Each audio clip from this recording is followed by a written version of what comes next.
దేవుని పరిశుద్ధ నామమున కూడిన మీ అందరూ కూడా ప్రభు నామమున శుభాలు తెలియజేస్తున్నానండి. గత జనవరి నెల మొదలుకొని దేవదేవుడు మనందరిని కూడా ఆదరించి ప్రేమించి కృప చూపి మనందరినీ కూడా సజీవుల సంఖ్యలో ఉంచి ఈ ప్రశస్తమైనటువంటి తరుణములో ఈ ఫిబ్రవరి నెలలో మొదటి ఆదివారాన్ని దేవుడు మనందరికీ బహుమతికి ఇచ్చినందుకు ఎంతమంది సంతోషంగా ఉన్నారు అందరూ కూడా ఒక్కసారి గట్టిగా దేవునికి స్తోత్రం చెప్దాం. హల్లెలూయా! ఎంత గొప్ప దేవుడు, ఎంత గొప్ప భాగ్యం దేవుడు మనకి ఇచ్చి ఉన్నాడు. లోకస్తులకు లేనటువంటి గొప్ప ధన్యత. వారి ఆరాధన అర్థం కాదు, వారి యొక్క మాటలు అర్థం కాదు.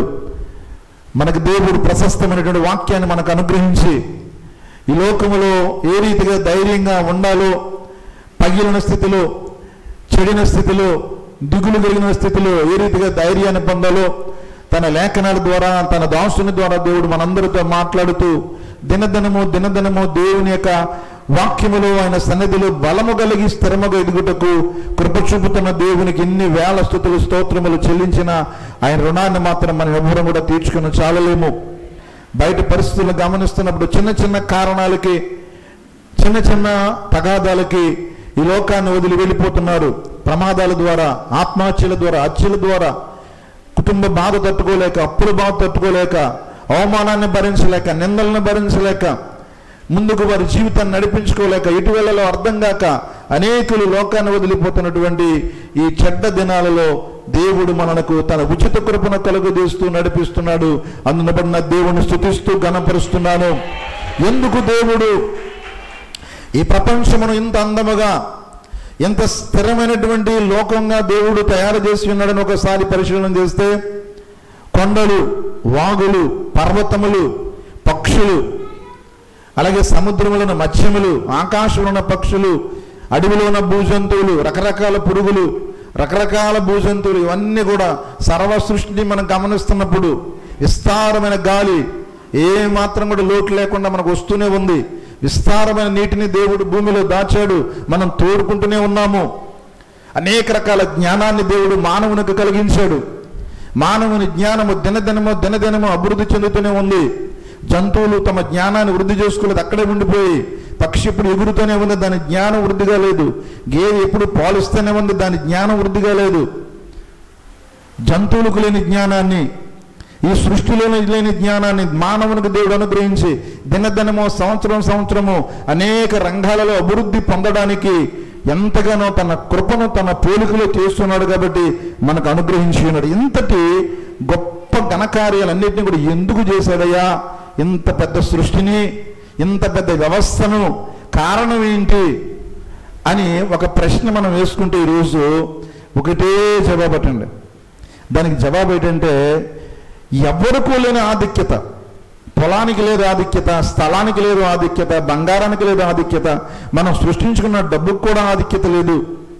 పరిణామక్రమం చెందేవాడు, మార్పు చెందేవాడు, నాలెడ్జ్లో ఇంప్రూవ్ అయ్యేవాడు, దినదిన ప్రవర్ధమానమై వర్ధిల్లేవాడు, జ్ఞానంగా మాట్లాడేవాడు, చక్కగా అన్ని రకాల పనులను నిర్వర్తించేవాడు ఎవరంటే మానవుడు. ఈ మానవుడు ఏం చేయాలని ఇంత పెద్ద వ్యవస్థను మానవుని చేతిలో దేవుడు పెట్టాడు అని మనం ఆలోచన చేస్తే ఒకటే ఆశిస్తున్నాడట మన నుండి దేవుడు. ఏంటంటే, ఒక ఆత్మీయ పాఠాన్ని ఒక ఆయన ద్వారా దేవుడు మనకు నేర్పిస్తున్నాడు. కొన్ని సందర్భాలలో దేవుడు ఒక ప్రత్యేకమైనటువంటి వ్యక్తుల్ని మనకు చూపిస్తూ మనకు ఆత్మీయ పాఠాలు నేర్పిస్తూ ఉంటాడు. కొంతమంది కొడితే వింటారట, కొంతమంది చెబితే వింటారంట, కొంతమంది పడితే అంటారట. మీరు ఏ గుంపులో ఉన్నారో చూసుకోండి. కొంతమంది చెబితే వినేస్తారు, అమ్మ బాబోయ్ చెప్పారండి బాబు చాలా జాగ్రత్తగా ఉండాలి. కొంతమంది ఏం చేయాలి, వినాలంటేనే కొట్టాలి, కొడితే కానీ లైన్లో ఉండరు.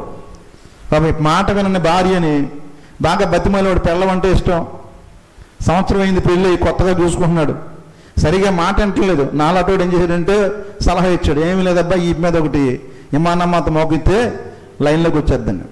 సరిగ్గా ఓ సాయంకాలం ఈ మీద ఇమానమ్మత ఎక్కితే లైన్లోకి వచ్చేసింది. అమ్మయ్య మీరు ఎప్పుడు కొట్టక మీ మాట ఎదురు చెప్తున్నారండి, ఇక్కడి నుంచి మీ మాట ప్రకారంగా చేస్తానని చెప్పిందట. అప్పుడప్పుడు ఏం చేయాలంటే మాట వినడానికి ఎవరి మీదైనా దండాన్ని వాడొచ్చు, బైబిల్ చెప్తుంది. కొంతమంది పడితే అంటారు, అంటే ఏంటి, ఆ బాధ అనుభవించాలి, అప్పుడు కళ్ళు తెరుస్తాయి. అమ్మ బాబోయ్ నేను మాట వెనక ఆ రోజు కొట్టిన వెనక ఈరోజు ఇంత ముప్పు తెచ్చుకున్నాను అని బాధపడుతూ ఏడుస్తూ ఇక నుంచి ఇలాగ చేయనని చెప్పి అప్పుడు మారు మనసు పొందుతారట. ఇలాంటి కేటగిరీలో ఉన్న ఒక వ్యక్తి తన తండ్రి పాడైపోయాడు, తన తండ్రి చెడ్డ మార్గంలో బ్రతికాడు, తన తండ్రి ఆఖరికి పెద్ద మహా పొజిషన్ నుండి ఉన్నతమైన స్థానం నుండి ఎక్కడ పడిపోయాడంటే ఆఖరికి గడ్డి తినే స్థాయికి వచ్చేసాడు. ఎక్కడికి వచ్చేసాడండి? అన్నం కాదు తింటుంటా. అతనికి మానవ స్వభావం పోయింది. మానవ స్వభావం పోయి ఏ స్వభావం వచ్చినా జంతు స్వభావం వచ్చేసింది. జంతు స్వభావం వస్తే ఏమవుతుందండి చెప్పండి? ఒక ఆయన కోతి కరిసిందంట. కోతి కరిస్తే ఈడు ఏం చేస్తున్నాడు? కోతి చేష్టలు చేస్తున్నాడు. కోతి యొక్క లక్షణాలన్నీ కూడా వెళ్ళిపోయి అంటాడట. ఇదేంటంటారండి? కోతి చేష్టలు అంటారు. వీడికి జంతు స్వభావం వచ్చేసింది. పెద్ద మహారాజు, అంతవరకు చాలామంది వచ్చి మహారాజుకి నమస్కారం చేసేవారు, వాళ్ళు కూర్చోమంటే కూర్చునేవారు, వెళ్ళమంటే వెళ్ళేవారు. అయ్యి బాబోయ్, అతనికి ఉన్నటువంటి ఘనత మామూలు కాదు. దేవుని కంటే ఉన్నతమైన ఘనత కలిగినటువంటి మహా గొప్ప రాజుగా ప్రసిద్ధికి ఎక్కాడు నెబుకద్నెజరు మహారాజు. అలాంటి వాడు దేవుడి మీద హెచ్చించుకుని ఇంక నేనే దేవుణ్ణి, నాకంటే గొప్పవాడు లేడు. ఎందుకంటే మొత్తం ప్రజలందరూ కూడా నా మాట కొరకు, నా చూపు కొరకు, నా ప్రసన్నత కొరకు నేను చెయ్యెత్తితే నా చెయ్యి కొరకు ఎదురు చూస్తున్నారు కాబట్టి నేనే దేవుణ్ణి అనే గర్వం వాటిలోకి వచ్చిన కారణంగా వాడి గర్వాన్ని అణిచేసి వాడికి ఏం స్వభావం ఇచ్చాడు దేవుడు? జంతు స్వభావం. వాడు పరుపు మీద పడుకోబెడితే పడుకుంటాడండి? పడుకోడాడు. ఎక్కడ పోతాడు? వాడి స్వభావం లోన ఏముంది? కుక్క స్వభావం ఉంది. ఆవిడ ఎక్కడ పోతాడండి? అని పోతుంటాడు కిందకి. ఆడు గడ్డిలోకి వెళ్ళిపోయి చికెన్ 65 పెట్టినా, మటన్ 35 పెట్టినా తినడం. ఆడు ఏం తింటున్నాడండి? గడ్డి తింటున్నాడు. ఇవన్నీ సొంత కొడుకు చూస్తున్నాడు. అయ్యి బాబోయ్, నా తండ్రి మంచి పొజిషన్లో ఉండేవాడు, ఎంతోమంది జనం మన దగ్గరికి వచ్చేవారు, నీరాజనాలు పలికేవారు. ఏంటి నా తండ్రి బ్రతకలేకపోయింది, ఇంత బతికి ఇంటనగా వచ్చినట్టుగా వీడేంటి గడ్డి మేస్తున్నాడు, ఎండకి ఎండుతున్నాడు, నానా లోన పడుకోరాబంటే అబ్బెబ్బెబ్బే, జంతువులు లోన పడుకో, రాత్రైనా పగలైనా ఎందులో ఉంటాయండి? మంచులో ఉండడం వాటికి ఇష్టం, తడ్డం ఇష్టం, బాడిలో ఉండడం ఇష్టం. ఆ మంచుకు తడిసి, ఎండకి ఎండి, వానకు తడిసి ఆ యొక్క జంతు స్వభావం కలిగిన వాడే చాలా బ్యాడ్గా బ్రతికిన పరిస్థితి కూడా చూశాడు. ఆ తర్వాత దేవుడు అతన్ని దర్శించడం కూడా జరిగింది. ఇలాంటి వ్యవహారాలను చూస్తున్నప్పటికీ మారు మనస్సు లేనివాడై మరలా దేవునికి విరోధంగా తిరిగినటువంటి ఒక కుమారుని యొక్క పరిస్థితే ఈరోజు మనం తెలియజేస్తున్న అద్భుతమైన ప్రసంగం. దేవునికి స్తోత్రం కలుగును గాక. ఆ కుమారుని పేరు ఏంటంటే బెల్షెజరు. ఏం పేరండి? దానియేలు గ్రంథము 5వ అధ్యాయము 23వ వచనం చాలా పెద్దది, జాగ్రత్తగా త్వరగా చదివినామా. ఆయన కుమారుడు వగువు నీవు ఈ సంగతంతా, ఇప్పుడు చెప్పిన సంగతంతా నీకు తెలియక, చదువుతలే, నీ మనస్సు నడుచుకునక పరలోకమందున్న ప్రభువు మీద, దేని మీదండి? నిన్ను నీవే హెచ్చించుకున్నావు. నీవును, నీ అధిపతులను, నీ రాణులను దేవుని ఆలయ ఉపకరణాలలో ద్రాక్షరసం సేవించావు తెచ్చి. అవును అవును, విననైనను గ్రహింపనైనను, అవును, దేవతలను స్తుతించుచు, అది ఇది అండలం చేసుకోండి అందరూ, నీ ప్రాణమును నీ సకల మార్గములను ఏ దేవుని వశములో ఉన్నాయో ఆ దేవుని నీవేం చేయలేదు, ఘనపరచలేదు. దేవునికి మహిమ కలుగును గాక. హల్లెలూయా. దేవుడు ఏం చూస్తారయ్యా ప్రతి మనిషిలోనూ అంటే, ఈ బిడ్డ నన్ను ఘనపరుస్తుందా లేదా, అది ఫస్ట్ పాయింట్. ఏం చేస్తుంది? ఈ బిడ్డ నన్ను ఘనపరుస్తుందా లేదా. ఏంటి ఆరోపణ చేస్తున్నాడు? అరే మీ నాన్నని బతుకుని చూసావు, మీ నాన్న ఎలాగ గడ్డి మేసాడో చూసావు, మీ నాన్న ఎలా బ్రతికాడో చూసావు, మీ నాన్న చూసి కూడా నువ్వు మారపోతే ఎలాగరా నాన్న, నువ్వు నావనంటే భయపడలేదు. పైగా ఈ లోకపు దేవతలు అవి వినవు, చూడవు, మాట్లాడవు. ఎవరు దేవుడో ఎవరికి అర్థం కాదు. నెలకొక దేవుడిగా ఉంటాడు. ఒక ఊరిలో ఒక్కొక్క దేవత, 33 కోట్ల దేవతలు వరుసగా లైన్ పేరు చెప్పమంటే చెప్పగలరా ఎవరైనా? 10 పేర్లే మనం చెప్పలేము. వాళ్ళ పేర్లు చెప్తారండి. 33 కోట్ల మంది ఉన్నారు. అది అయిపోయాడు. మనకి ఎంతమంది ఉన్నారండి? చెప్పండి, మనకి ఎవరు? యేసుక్రీస్తు అందరికీ ప్రభువే. దేవునికి స్తోత్రం కలుగును గాక. ఒక్కడే దేవుడు మనకి. మన దేవుడికి భార్య లేదు మూతి ముట్టడానికి. వాళ్ళకు పవలింపు సేవ.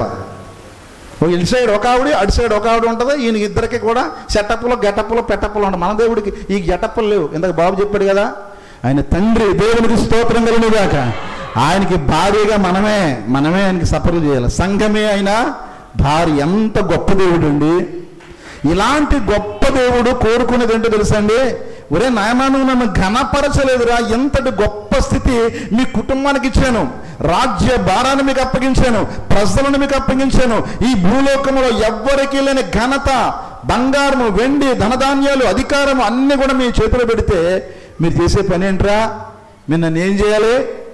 ఘనపరచాలి. ఏం చేయాలి? మనందరం అంటే దేవుణ్ణి ఏం చేయాలండి? ఘనపరచాలి. దేవునికి స్తోత్రం కలుగును గాక. ఈ సర్వ సృష్టి ఎందుకు ఉన్నాయి అంటే దేవుణ్ణి ఘనపరచడానికే. ఒకటే సింగిల్ వర్డ్ ఆన్సర్ ఏంటంటే, మనందరం దేనికి నిమిత్తం ఉన్నాం భూమి మీద అంటే దేవునిని. కీర్తన గ్రంథము 19వ కీర్తన 1వ మాట చదువుతల్లి. 19వ కీర్తన 1వ మాట. పొరగట్టు. ఆకాశములు దేవుని మహిమ అంటే, మహిమ అంటే ఏంటమ్మా? గొప్ప ఘనత. ఆకాశములే దేవుని మహిమను వివరిస్తున్నప్పుడు, ఆకాశ మహాకాశములు ఉన్నవాని యొక్క ఔన్నత్యమును కొనియాడుతున్నప్పుడు, సర్వ సృష్టి అంతరిక్షము కూడా ఆయన మహిమను వివరిస్తున్నప్పుడు, కొండలు, వాగులు, నదులు, రకరకాల జలచరాలు అన్నీ కూడా ఆయన నామాన్ని ఉన్నతిస్తున్నప్పుడు, ఆయన పోలికలో, ఆయన స్వభావంలో జన్మించిన మానవుడు ఎంతగా దేవుని గణపరచాలో ఒకసారి మీరు ఆలోచన చేయండి. దేవునికి స్తోత్రం కలుగును గాక. నిన్ను సృష్టించింది నీ కొరకు నువ్వు బ్రతుకుతావని కాదు, ఆ సృష్టించిన దేవుణ్ణి నువ్వు గణపరుస్తావని, దేవుడు ఈ భూమి మీద నేను పంపించడనే సత్యాన్ని ఈరోజు ఆదివారం మనందరం గ్రహించాలి. బెల్షస్సరు మీద దేవుడు మోపుతున్న నేరము లేదా ఆ యొక్క నెపం అదే. అయ్యా, నువ్వు నన్ను ఏం చేయట్లేదు, ఏ ప్రాణమును, నీ ప్రాణమును, నీ యొక్క మార్గములను ఎవరి వశంలోనున్నాయి? నా వశంలో ఉన్నాయి. నా యొక్క అండర్కేర్లో ఉన్నారు. అబ్బాయి, నీ ప్రాణాన్ని తీసేయాలనే తీసేయగలను, ఉంచాలన్నా ఉంచగలను. నీ మార్గాలు కూడా ఎవరి వశంలో ఉన్నాయి? నా వశంలోనే ఉన్నాయి. నీ వాహనము నా వశంలో ఉంది, నీ కాపురం నా వశంలో ఉంది, నీ వ్యాపారం నా వశంలో ఉంది, నీ బ్రతుకే నా వశంలో ఉంది. అలాంటి నాకు నువ్వేం చేయాలంటే ఘనతను ఆపాదించాలి. దేవునికి స్తోత్రం కలుగును గాక. బేషరతుగా మానవులందరూ కూడా ఎవరిని మహింపరచాలట? దేవుణ్ణే గొప్ప చేయాలట. చూడండి ఒకసారి ఆదికాండ యోహాను శుభవార్త 5వ అధ్యాయము 23వ వచనములో అందరూ కూడా ఆయన కుమారుణ్ణి గణపరచాలని దేవుడు ఎంత ఆశపడుతున్నాడో, తండ్రిని గణపరచినట్లుగా కుమారుణ్ణి కూడా గణపరచవాలని తీర్పు తీర్చుటకు సర్వాధికారము కుమారుడికి ఇచ్చేసాడు. దేవునికి స్తోత్రం కలుగును గాక. ఇదిగో నా ప్రియ కుమారుడు ఇందాక చెప్పాడు కదా, ఈయన నా ప్రియ కుమారుడు, ఈయన యందు నేను ఆనందిస్తున్నాను అనే దివ్య మహాశబ్దము ఆకాశం నుండి వినబడింది. ఎందుకంటే ఆయన చిత్తాన్ని ఎప్పుడు కూడా తండ్రి పని చేస్తూ ఉండేవాడు, తండ్రిని గణపరుస్తూనే ఉండేవాడు. తండ్రి నేను వేరు కాదు, నేను తండ్రి ఒకటే అనేవాడు. తండ్రి పని మీద ఉండాలి కదా. నేను తండ్రి కార్యాలు చేయలే కదా, తండ్రి పని చేయటే నాకు ఆహారం, తండ్రి పని చేయటే నా కర్తవ్యం, తండ్రి పని చేయటే నాకున్న భోజనం అని ఈ లోకములో 33.5 సంవత్సరాలు కూడా యేసు ప్రభు వారు తండ్రిని గణపరుస్తూనే ఉన్నాడు. కనుక తండ్రి కూడా ఏమంటున్నాడంటే, నా కుమారుని మీరు ఏం చేయండి? గణపరచండి, గొప్ప చేయండి. గణపరచండి అంటే చాలామంది అనుకుంటున్నారు, నేను ఇప్పుడు దాకా ఆరాధించాం కదండి, శృతి శృతి శృతి, స్తోత్రం స్తోత్రం స్తోత్రం, హల్లెలూయా హల్లెలూయా, పరిశుద్ధుడు పరిశుద్ధుడు పరిశుద్ధుడు పరిశుద్ధుడు పరిశుద్ధుడు, ఇదేనండి గణపరచడం అనుకుంటున్నారు మీరు అందరూ కూడా. ఇది గణపరచడంలో ఒక భాగమే. చాలామంది అనుకుంటారట, ఆయన ఆరోపించాడు, పెదాల మట్టుకే నన్ను గణపరుస్తున్నారు కానీ వారి హార్ట్లో ఎక్కడున్నాయి? తండ్రికి దేవుడికి చాలా దూరంలో ఉన్నాడు. దేవునికి స్తోత్రం కలుగును. మత్తయి శుభవార్తలో ఈ ఆరోపణ చేస్తారు. 15వ అధ్యాయం 8వ మాట. త్వరగా సహాయం చేయండి. మత్తయి శుభవార్త 15:8, మార్కు 7:6. ఈ ప్రజలు తమ పెదవులతో నన్ను గణపరుస్తారు కానీ వారి హృదయము నాకు దూరంగా ఉంది. దేవునికి స్తోత్రం కలుగును గాక. ఇప్పుడు చెప్పండి, ఎలా కనపరచాలి దేవుణ్ణి? మన దేవుణ్ణి ఎలాగూ మహింపరచాలి? పెదవులతో కనపరిస్తే సరిపోద్దా? పెదవులతో స్తుతిస్తే సరిపోద్దా? పెదవులతో ఆరాధిస్తే సరిపోద్దంటే అది కొంతవరకే. కానీ ఇంకా చేయవలసింది ఇంకా చాలా ఉందనేటండి వాదన బైబిల్ మనకు నిరూపిస్తూ ఉంది. ఇక ఈ ప్రజలు ఏం చేస్తున్నారు? నన్ను పెదవుల మట్టుకే చేస్తున్నారు తప్ప ఏ కార్యం జరిగినా, ఏ మహత్కార్యం చేసినా, ఏ సూచక్రియ చేసినా అప్పటికే అయ్యి బాబోయ్ చాలా గొప్పవాడు బాబు యేసుప్రభు వారు. ఒక బ్యాచ్ ఉండేదటండి మా బ్యాచ్. ఈ పనికిమాలిన బ్యాచ్ ఏంటంటే అన్ని సౌకర్యాలు కలిగించాడు ఆ బ్యాచ్కి. దగ్గరికి 30 లక్షల మంది. ఎంతమంది అండి? 30 లక్షల మంది ఒక టీము ఏర్పాటు చేశాడు దేవుడు. ఈ 30 లక్షల మందికి ఒక నాయకుని ఏర్పాటు చేశాడు. వండుకోకుండా చక్కని ఆహారం కురిపిస్తూ ఉండేవాడు. మంచి వాతావరణం ఏర్పాటు చేసి అన్ని రకాల సౌకర్యాలు కల్పించి నడిపిస్తుంటే ఏ చిన్న ఇలాంటి ఒక లేట్ అయినా సరే ఎందుకండి దేవుడు మాకు ఐగుప్తులోనే బాగుండేది, ఐగుప్తు భోజనం బాగుండేది, ఐగుప్తు ఉల్లిపాయలు బాగుండేవి, ఐగుప్తులోనే మా బ్రతుకు బాగుంది, అక్కడ ఉంటేనే మేలని చెప్పి ఎప్పుడు కూడా ఐగుప్తుని మర్చిపోలేదట. దేవుడు ఐగుప్తులను బయటకు తీసుకొచ్చాడు కానీ ఐగుప్తుని వీళ్ళలోంచి దేవుడు ఏం చేయలేదండి, తీసివేయలేకపోయాడు. కారణం ఏంటంటే వారి బ్రతుకంతా అక్కడే బానిసత్వంలో ఉండిపోయింది. చాలామంది చేసే పని ఏంటంటే దేవుని గ్రంథాలకు వచ్చిన తర్వాత పెదాల మట్టుకు దేవుని స్తుతించి హృదయాలలో దేవునికి అవకాశం లేనివారుగా వెళ్ళిపోతున్న కారణంగా దేవుడు ఆరోపిస్తున్నట్టు ఒక ఆరోపణ ఏంటో తెలుసా? ఈ జనులు నన్ను పెదవులతోనే గణపరుస్తున్నాడు కానీ వారి హృదయాలు నాకు చాలా దూరంగా ఉంది. ఈ బ్రతుకు, ఈ జీవితం, ఈ యొక్క స్థితి, ఈ గతి నేను ఈ రీతిగా పెరుగుతున్నాను కదా కారణం ఏంటంటే అదంతా నా ప్రభు ఇచ్చిందనేటువంటి మనస్ఫూర్తైన అవగాహన నీలోనికి వస్తే నువ్వు నిజంగా దేవుని గణపరుస్తున్నట్టు లెక్క. దేవునికి స్తోత్రం కలుగును గాక. ఒక్క చిన్న మేలు జరిగినా దేవుని యొక్క సన్నిధిలోకి వచ్చి స్పందిస్తున్నావంటే నువ్వు దేవుని మహింపరుస్తున్నట్టు లెక్క. దేవునికి స్తోత్రం కలుగును గాక. హల్లెలూయా. మరి అంటుంది లోకాశుభవార్త 1:46 మాటలో మరి ఒక అద్భుతమైన మాట తలవిస్తుంది. మరి ఇట్లంది, నా ప్రాణము ఎవరిని కనపరుస్తుంది? అబ్బా దేవునికి స్తోత్రం కలుగును గాక. లోకస్తులు ఎన్ని అనుకొని లోకస్తులు నన్ను లోకస్తులు నన్ను మరి పవిత్రురాలు కాదు, ఇది పెళ్ళి అవ్వకుండానే కడుపు తెచ్చుకుంది, ఎంతటి హేమని స్త్రీ అని తిట్టుకునే కానీ నా ప్రాణం మట్టుకి దేని మీద ఆనందిస్తుంది? దేవుణ్ణి గణపరుస్తుంది. దేవునికి స్తోత్రం కలుగును గాక. హల్లెలూయా. ఆత్మానుసారైన మనుషులు శరీరానుసారమైన పద్ధతిని ఎంత మాత్రం వారు లెక్క చేయరు. మనలో ఇద్దరు ఉంటారండి, జాగ్రత్తగా గమనించండి. ఆత్మీయ పురుషుడు, బాహ్య పురుషుడు. బాహ్య పురుషుడు ఎప్పుడు కూడా లోక సంబంధంగా తిరుగుతూ ఉంటాడు, లోకాశలను కలిగి ఉంటాడు. లోకం యొక్క మెచ్చును, లోకం యొక్క మెప్పును, లోకం యొక్క ఆ యొక్క ఓదార్పును, లోకం యొక్క ఆదరణను, లోకం యొక్క ధైర్యాన్ని, లోకం యొక్క సమస్తాన్ని పొందాలని వాడు తిరుగుతూ ఉంటాడు. ఒకవేళ అలా రాకపోతే కృంగిపోతూ ఉంటాడు. కానీ ఆంతర్య పురుషుని లేపితే, ఆంతర్య పురుషుని ప్రకారంగా నువ్వు జీవిస్తే లోకాన్ని ఏం చేయమంటే పట్టించుకునే పని ఉండదు.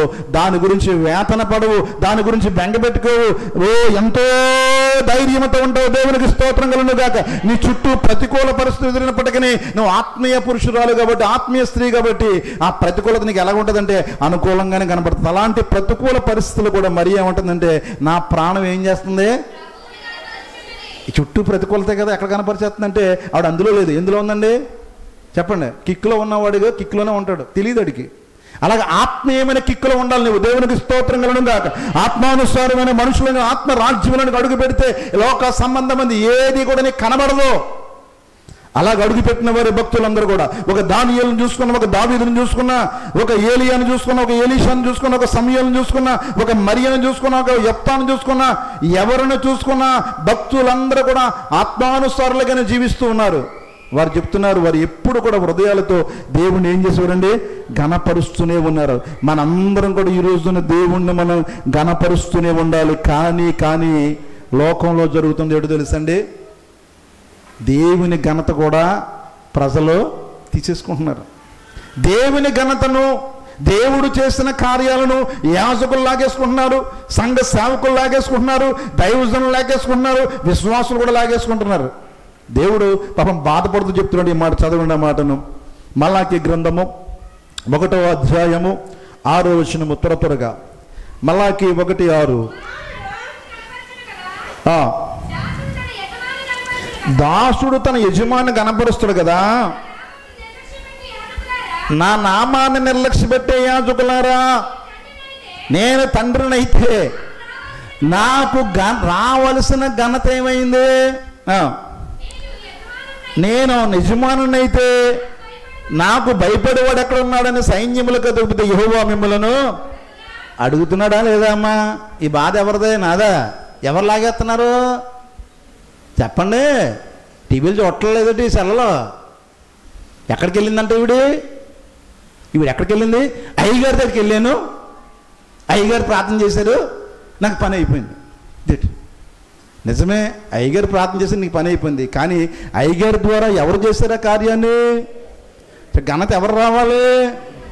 ఘనత ఎవరు రావాలి? బోర్డు ఎవరిది పెట్టుకున్నాడు? దేవుడి బోర్డు లేదు. ఇది దేవుడి బోర్డు ఎక్కడ ఉందండి? ఈయన బోర్డే కదా. ఇలా ఏసు రక్తమే జయం. వెళ్ళమ్మా, ఆయన దగ్గరికి వెళ్ళిపో. ఆయన దగ్గర కాదు, ఎవరి దగ్గరికి వెళ్ళాలి? మందందరిని ఎక్కడ నడిపించాలండి? ప్రభువు దగ్గర నడిపించాలి. దేవునికి స్తోత్రం కలుగుగాక. కానీ ఈ రోజున సేవకులైన వారు, యాజకులైన వారు, విశ్వాసులు కూడా అలాగే. వారు కూడా ఇప్పుడు ఫేవరెట్ దైవజనులు, ఫ్యాన్స్ దైవజనులు, ఫ్యాంటసీ దైవజనులు, ఇలాగా దైవజనుడే విశ్వాసకు ఏమైపోయాడంటే ఒక దేవుడు అయిపోయాడు. కాదు, అది యథార్థం కాదు. దైవజనుడిని మీరు ఏం చేయాలంటే గౌరవించాలి, దేవునిని మహిమపరచాలి. దేవునికి స్తోత్రం కలుగుగాక. మహిమ ఆయనదే, ప్రభావం ఆయనకే, ఘనత ఆయనకే. ఆయన పేరు మీద జరిగిస్తున్నామంతే, నిమిత్త మాత్రము. ఈ వైఖరి ఎవ్వరి దైవజనులు కనపట్టలేదు. రా అప్పులా ఈయన ఇచ్చేస్తారు, తీసేసి అప్పు తీర్చేస్తాడు. ఫెయిల్యూర్ అయిందా బాబు? భార్య వదిలేసిందా? భర్త లేక బాధపడుతున్నావా? అప్పుల ఊబుల్లో ఉన్నావా? కడుపు నొప్ప, కాలు నొప్ప, ఇల్లు లేదా, పొలం లేదా, స్థలం లేదా, వ్యాపార నష్టం ఉందా? రా. ఎక్కువ పెట్టి బాబు 3 సార్లు 4 సార్లు వచ్చి రా రా అమ్మ బాబా. 4 లైట్లే కానీ అందరికి కూడా అయ్యి బాబు అక్కడే ఉందండి, ఇంకెక్కడ లేదు పవర్. ఎక్కడ ఉందంటే అక్కడ ఉంది. నీలో విశ్వాసం ఉంటే, నీలో విశ్వాసం ఉంటే, నువ్వు ప్రభు మీద పరిపూర్ణంగా ఆధారపడితే ఖచ్చితంగా దేవుడు నీకేం చేయగలడు? కార్యం చేయగలిగిన విశ్వాసం ఎప్పుడు నీలోకి వస్తుంది? దైవజనులు దేవుని యొక్క ఘనతను దొంగిలిస్తున్నారు కాదది. ఏ దైవజనులను కూడా అద్భుతమైన శక్తి లేదు. ఆ శక్తి అంతా కూడా ఎవరి దగ్గర వచ్చేస్తుందంటే దేవుని దగ్గర నుంచి పొందుకోవాలి. అలాగూ ఎవరు బోధిస్తారో వారే రైట్ దైవజనులు. నేనే అంటే వాడు రైట్ దైవజనులు కాదు. జరగచ్చు, 100 మందితో చెప్పించవచ్చు.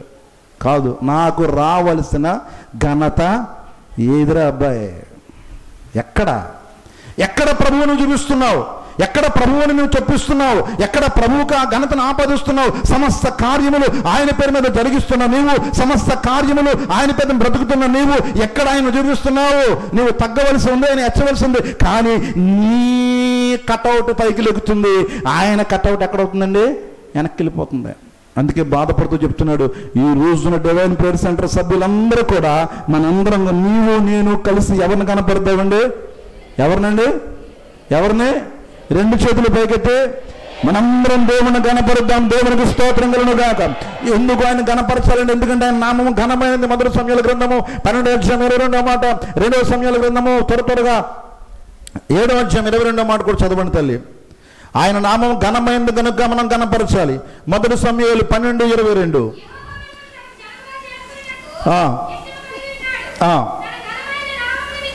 తన ఘనమైన నామము నిమిత్తము. దేవుని పేరే గొప్పది. దేవునికి స్తోత్రం కలుగును గాక. ఆ బ్రాండ్ బట్టే మనం ఏం చేయాలండి?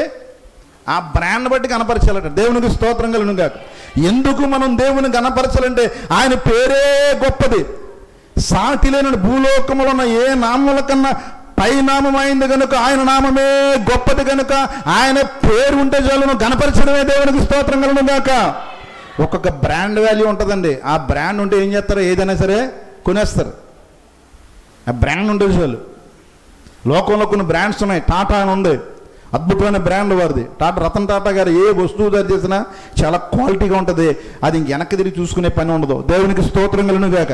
అది ఉంటే ఏ వస్తువు అయినా మనం కొనేయచ్చు, అంత గ్యారంటీ ఇస్తాడు ఆయన. అది బ్రాండ్ వాల్యూ. యేసుక్రీస్తు అనేది ఒక గొప్ప బ్రాండ్ వాల్యూ ప్రపంచంలో. ఆయన నామము ఘనమైనది కనుక దానిని బేషరతుగా ఏం చేయాలి? ఘనపరుస్తూనే ఉండాలి. అయ్యా, నీ పేరు మీద బ్రతుకుతున్నాము నాయన, నీ పేరు మీద ప్రయాణం చేస్తున్నాము, నీ పేరు మీద జీవిస్తున్నాము, నీ పేరు మీదే భూమి మీద బ్రతుకుతున్నాము, నీ పేరుని బట్టి మహిమ ఘనత ప్రభావము నీకే చెందునుగాక, దేవునికి స్తోత్రం కలుగునుగాక. ఆయన మందిరం ఘనమైందట, ఆయన నామం ఘనమైంది, ఆయన మందిరం కూడా ఎలాంటిది? చదవండి త్వరగా. మొదటి దినవృత్తాంతాల గ్రంథం 22వ మాట, కీర్తన 99వ మాటను, ఆయన పరిశుద్ధుడు కనుక మనము ఆయనను గణపరచాలి. యెషయా 57:15 కూడా త్వరగా చదువుతల్లి, త్వరగా. నా కుమారుడైన సొలొమోను యెహోవాకు కట్టబోయే మందిరం నా నీతిని బట్టి, నా కీర్తిని బట్టి సకల దేశములలో ప్రసిద్ధి చెందినట్లుగా అది చాలా ఘనమైంది. దేవునికి స్తోత్రం కలుగును గాక. దేవుని మందిరం ఎంత ఘనమైందంటే ఎక్కడైనా మందిరం ఉంటుందో అక్కడ ఆయన సన్నిధి సహవాసం ఉంటుంది.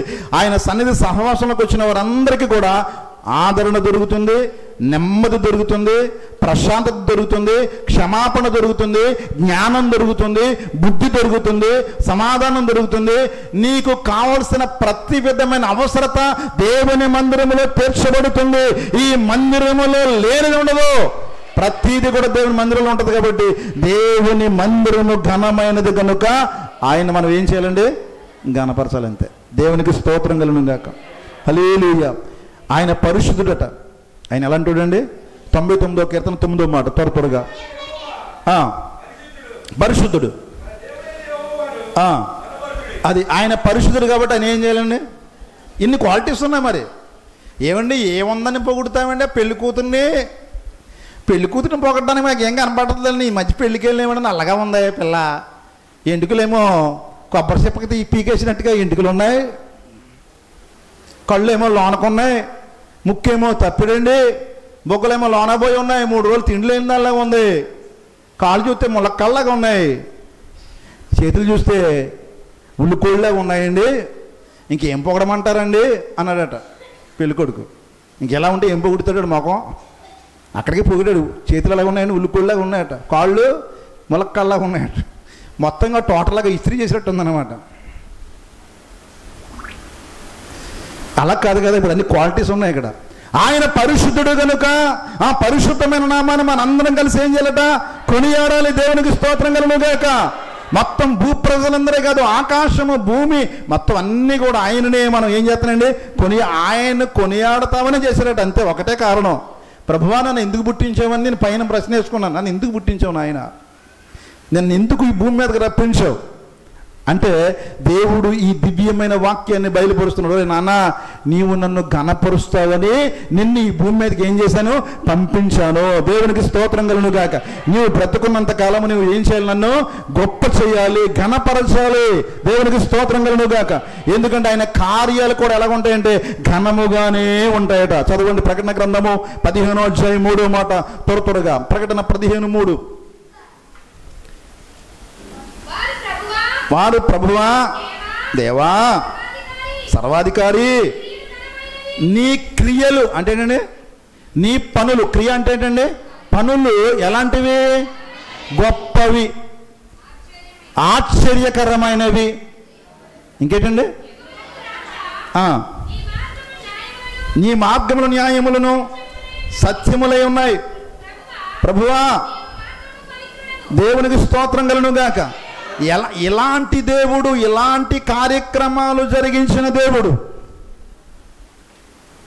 యేసు ప్రభువు బ్రతుకున్న కాలములో ప్రతి కుటుంబాన్ని దగ్గరికి వెళ్ళి ఓదార్చిన దేవుడు, పాపులను అంటుకున్న దేవుడు, దుష్టులను ప్రేమించిన దేవుడు, పాపుల కొరకు తన ప్రాణాన్ని ఇచ్చిన దేవుడు, తన రక్తమంతయు కార్చిన దేవుడు, నీళ్లను రసముగా మార్చిన దేవుడు.